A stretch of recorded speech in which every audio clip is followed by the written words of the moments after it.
There's the starting gate. When it drops, they'll be underway. Ricky Carmichael on the number 4 Honda. Right next to him, a whole herd of riders that would like to keep him from equaling Jeff Stanton's record. Carmichael 4 bikes in, gets a great jump. Inside into turn number 1. Carmichael, deja vu all over again from last year. No, he doesn't get the whole shot, but he does get the lead. He does not come around the first turn first. Larry Ward gets the whole shot right up there with Sean Hamlin and Chad Reed. But Ricky Carmichael, after that first jump, has pulled out a 5 bike length lead. Amazing performance by Carmichael, who just seems to go on autopilot when he gets here to the Daytona Supercross track. Look at the lead that he has already over Larry Ward. Sean Hamlin is somewhat distant now in 4th position. Reed has taken over 3rd, makes a mistake on the top there, but still keeps it rolling.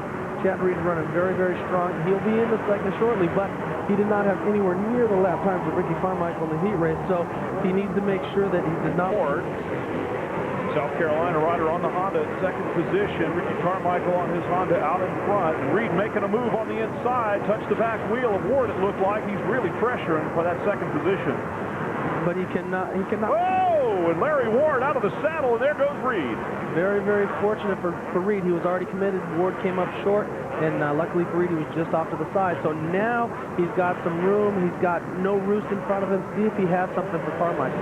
Chad Reed heading out after the leader right now, who's at least a couple of seconds ahead of him at this point. Here they're going to come through that section that gives us a great shot at where they work these jumps.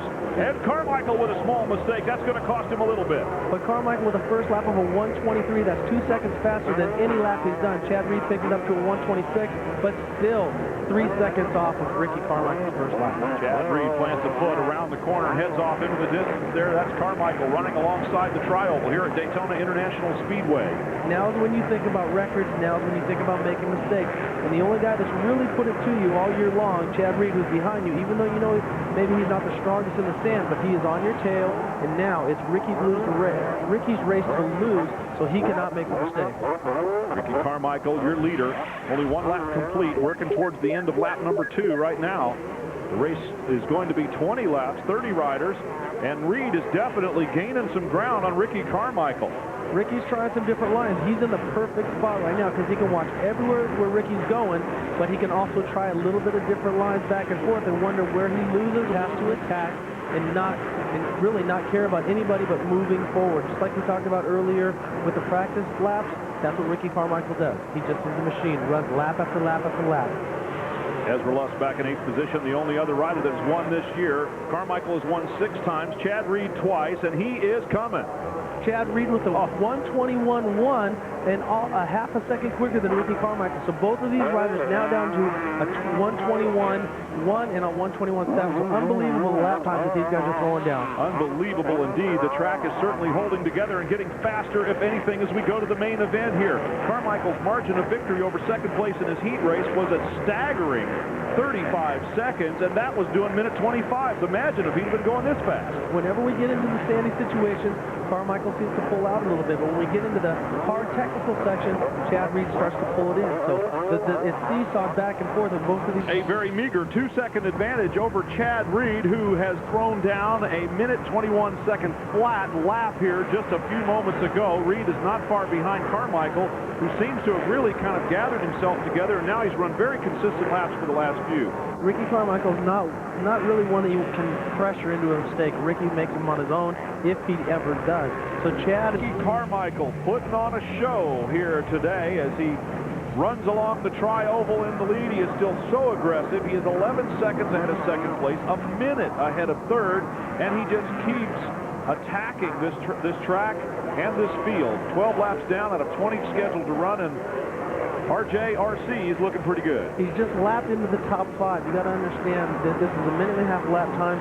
He's lapped all the way up to the top 5, and it's done with passes like this.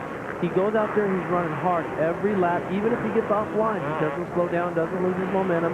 But what you're going to see how rough this comes behind Keith Johnson, comes through the corner. Who says short legs aren't good for Supercross? It's all the way up to his gas tank. That's how deep the ruts are. Also, it's moves like this. Ricky Carmichael splitting 2 different riders. That put him into the top 10. He lapped Heath Voss, who was in 10th position. James Pavolny, he's lapped the 2nd time. So Ricky Carmichael, unbelievable. The show that he's putting on right now, the dominance he's putting together right now. And the fans are loving every minute of it as Florida native Ricky Carmichael continues to show them who the best rider in Supercross today is right here at the Daytona International Speedway. Happening as well, my bad. Now Chad Reed is lapped up to 4th position as well. So these two riders in a league by themselves, which normally you see that. You see an epic battle between Howerton and Hannah, Bailey and myself, Ward and myself, and also Jeremy McGrath and Jeff Emming. A lot of times two guys will step out, whether it's confidence or motorcycle, whatever it is. But these two riders are in the league by two men who have won 4 times in a row here at Daytona. He will move within 2 race wins of the all-time combined list, and Carmichael just keeps it going. As a matter of fact, that person you saw inside with the big long Honda jacket clapping for him is Jeff Stanton. Jeff Stanton and I have worked back in the 80s. Just a very great person for Honda. He's done a lot of good work for them. But watching Ricky Carmichael, you know, he does not make many mistakes, but he does push it right on the edge.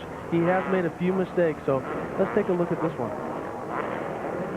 Carmichael's race has not been perfect, but he's recovered from every mistake as he goes for his face again. Take a look. That was my bad. Ricky Carmichael coming around here pushing very, very hard. Watch, he loses his wheel as he comes off, but he balances with his body, comes up almost on the hay bale, comes up short. That's because that man is strong. He's very confident with his bike. Even a mistake like that, he still maybe only lost a half a second. Carmichael getting applause from just about everybody around the racetrack. They're paying homage to the man who is the dominant rider in Supercross racing here today, and perhaps in all of the motocross sport, indoors or out. You're watching the fastest man on the dirt track right now. A lot of people have argued saying that Miguel Paschon or Stefan Everett are faster than Ricky when it comes to outdoors, but his speed is unbelievable. Sebastian Tortelli, who I've been working with earlier this year, who got hurt, was the rider that they thought could question him on the outdoors. But Ricky has been the guy in Supercross, and also look at him here in the sand. He's lapped up to 3rd place. Unreal. Tremendous conditioning is the key for Ricky Carmichael and has been. He works himself very, very hard. He strives for perfection, but he's just got such tremendous raw talent and great physical conditioning. It's difficult for anyone to challenge him regardless of which side of the big pond they come from. He's coming up. He's going to have one more lap to go. But Ricky Carmichael, it's his race to lose. I mean, he's almost lapped everybody in the field. So 1 lap to go, just riding, enjoying this time. And he definitely deserves it because the way he's won it in style. He didn't wait for somebody to fall or be consistent. He races hard every lap, every turn. Still reaching for tear-offs there, nodding to his crew. As you see, the history being made here at Daytona. We've made a lot of history at this very important racetrack. The Daytona International Speedway gave birth to the entire sport of Supercross with that first win by Pierre Carsmakers, and Ricky Carmichael looking to become the last man to put his stamp on a very long list of Daytona winners. Look, he relaxed for 1 minute, almost goes down. This track is unbelievably treacherous. See what he does for the crowd. He's wanting to hear him. You know, with his 400th event, he deserves to go out in the record book as the dominant man of his era. Well, he's certainly playing to the crowd right now because there's very little else to do besides just stay upright on his bike. As a very quiet ride there by the number 615 of Timmy Ferry running in 3rd position. We haven't seen a lot of him. He made a move into that number 3 spot and has just been all alone there so far. Yeah, here we go, Carmichael. That's Jeff Stanton right there, waving at him, cheering him on. And Carmichael really enjoying his victory. As I said earlier, Daytona was always one of the biggest races for me to race, and also for all these riders. You've got the international fans, you've got people from all over the world, and it's Bike Week. This is the celebration of motorcycles. He's from Florida. This is what racing is all about for Ricky Carmichael. Since he's a little kid riding mini bikes, this is what he's dreamed of. Well, we saw Nicky Hayden live his dream in the Daytona 200 a year ago, and now Ricky Carmichael does it again for the 4th time consecutively. Ricky Carmichael and his Honda have won here at the Daytona International Speedway.